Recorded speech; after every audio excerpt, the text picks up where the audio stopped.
court partially heard the Bihar SIR case again.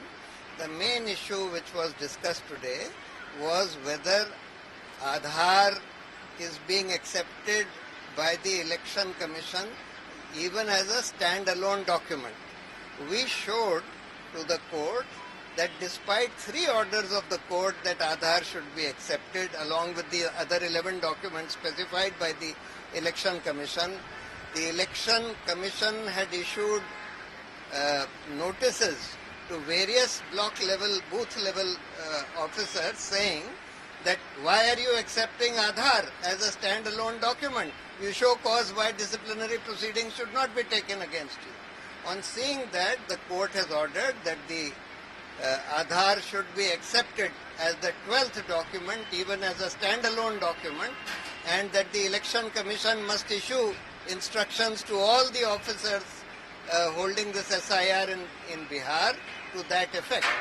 And they have also said that this must be publicized, and further hearings on the other issues that were raised in a note that was given to the court will be discussed on next Monday. वो तो election commission कह रहा है ये बात, वो तो दिखा भी नहीं रहे हैं कि भाई क्या डॉक्यूमेंट अपलोड करे गए हैं, किस वोटर ने क्या फॉर्म भरा है, क्या डॉक्यूमेंट अपलोड करे हैं.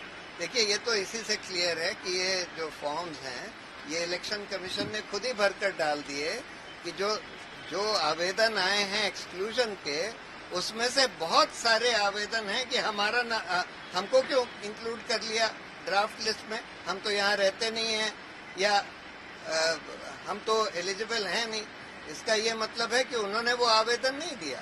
ये आवेदन जो हम लोग शुरू से कह रहे थे, जल्दी में इलेक्शन कमीशन ने खुद ही अपलोड किया. देश भर में एसआईआर होगा, उसके लिए आधार कार्ड अगर वैलिड हो जाता तो देश भर में जो एसआईआर होगी वहाँ पे भी रास्ता मिल जाएगा. वो तो खुलेगा ही. मतलब देखिए, वो तो ऑब्वियस है, वो तो इलेक्शन के रूल्स में, एक्ट में, सब जगह लिखा हुआ है कि आधार जो है, इनफैक्ट जब कोई वोटर पहली बार अपने आप को रजिस्टर कराता है, वो आधार दे सकता है फॉर प्रूफ ऑफ एज, आधार दे सकता है फॉर प्रूफ ऑफ रेजिडेंस.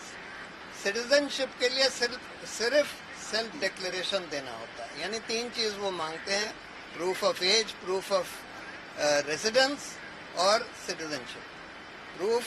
आधार जो है प्रूफ ऑफ एज भी है, प्रूफ ऑफ रेजिडेंस भी है, कि दोनों चीजें उसमें लिखी रहती हैं. सिटीजनशिप के लिए सिर्फ सेल्फ डिक्लेरेशन देना होता है. आप बस डिक्लेयर कर दें कि हम सिटीजन हैं. तो जिन लोगों ने भी ये फॉर्म